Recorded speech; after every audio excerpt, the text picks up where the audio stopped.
ആനയുടെ പ്രശ്നം ഞാനും ഡോക്ടറച്ഛനും കൂടെ ഒരുപാട് ആലോചിച്ചു. തീരുമാനമെടുക്കുന്നതിന് മുമ്പ് മുകളിലൊരു ഉപദേശം കേൾക്കുന്നത് തെറ്റില്ലല്ലോ എന്ന് വിചാരിച്ച് അരമനയിലേക്ക് എഴുതിയിരുന്നു. ഇന്ന് പിതാവിൻ്റെ മറുപടി വന്നു. നമ്മുടെ അതിരൂപതയില് സഭയുടെ വകയായിട്ട് 3 അനാഥ മന്ദിരങ്ങളുണ്ട്. അവിടെ ആവുമ്പോൾ പിതാവിന് കാര്യങ്ങളൊക്കെ നേരിട്ടറിയാവുന്ന സ്ഥിതിക്ക് കുട്ടികളുടെ സേഫ്റ്റിയുടെ കാര്യത്തിൽ പ്രശ്നമൊന്നുമില്ലെന്നാണ് ഡോക്ടറച്ഛനും പറയുന്നത്. ഫുഡ്, അക്കോമഡേഷൻ, ഭാവിയിലേക്കുള്ള ജീവിതത്തിൻ്റെയും തൊഴിലിൻ്റെയും സാധ്യതകൾ ഇതൊക്കെ അവിടെ വളരെ കൂടുതലാണ്. എനിക്ക് നേരിട്ടറിയാം. Saint George orphanage. ഓർഫനേജ് വേണ്ട, അത് വേണ്ട ഫാദർ.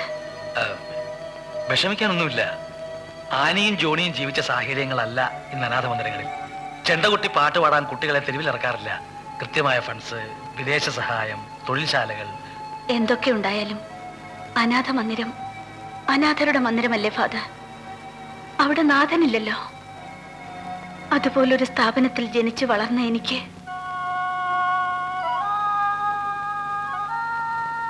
കൃത്യമായി 3 നേരം ആഹാരം, ചിലപ്പോ അത് 2 നേരം. ചെറിയൊരു മുറിയിൽ 10-25 പേർ, വൃത്തിയില്ലാത്ത ഡോർമിറ്ററി. ആ സാഹചര്യങ്ങളെല്ലാം ഇപ്പൊ നന്നായിട്ടുണ്ടാവും. പക്ഷേ സ്നേഹം നൽകാൻ ആരുമില്ല, സുഹൃത്ത് ബന്ധങ്ങളില്ല, ഭാവിയിലോട്ടൊന്ന് ഓർമ്മിച്ചു വെക്കാൻ പേരുകളൊന്നുമില്ല. നമ്മൾ എത്ര അമർത്തി തുടച്ചാലും മായാത്ത അനാഥൻ എന്ന പേര് ഹൃദയത്തിൽ പേരെയായിരിക്കും ഒരിക്കൽ പുറത്തു വരിക.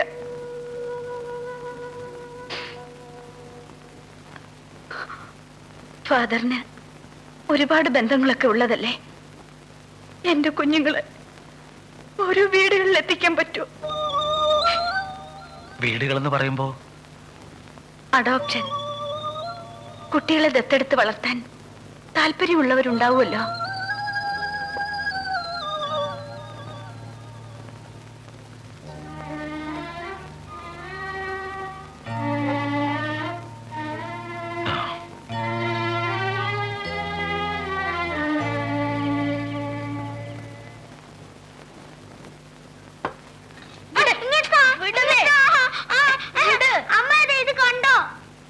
എന്താ മക്കളെ ഇത്?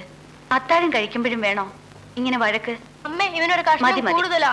മോന് വേണ്ടത് അമ്മ തരില്ലേ? ദാ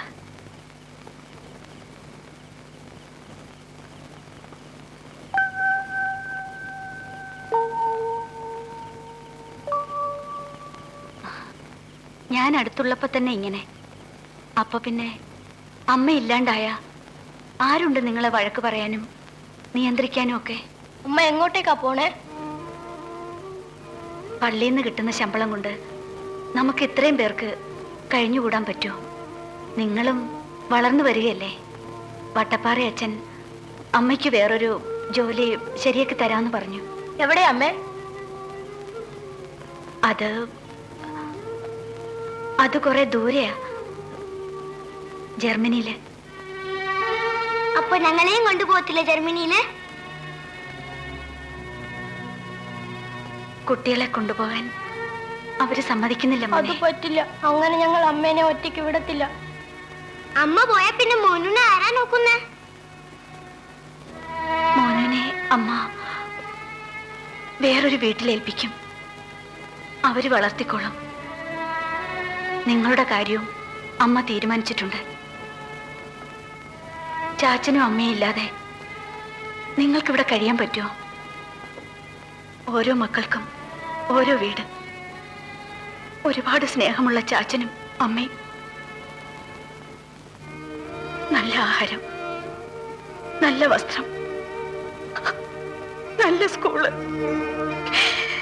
ഞങ്ങൾക്ക് വേറെ എവിടെയും പോണ്ട, അമ്മയുടെ കൂടെ കഴിഞ്ഞാ മതി.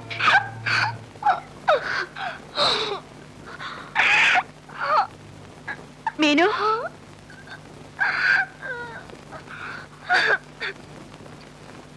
എന്താ മോളെ?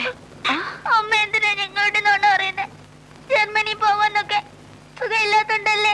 അമ്മ മരിച്ചു പോവെന്ന് വിചാരിച്ചിട്ടല്ലേ?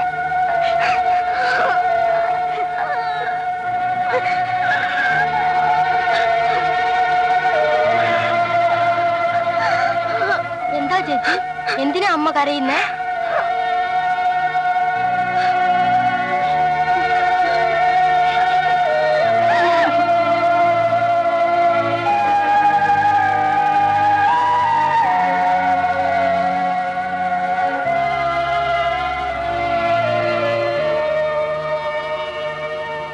ഡോക്ടറല്ലേ ഇതൊക്കെ പറഞ്ഞത്, ദൈവമല്ലല്ലോ.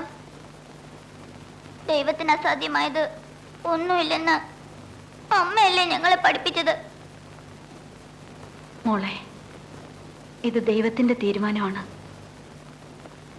ഡോക്ടർ അത് മനസ്സിലാക്കി തന്നേ ഉള്ളൂ.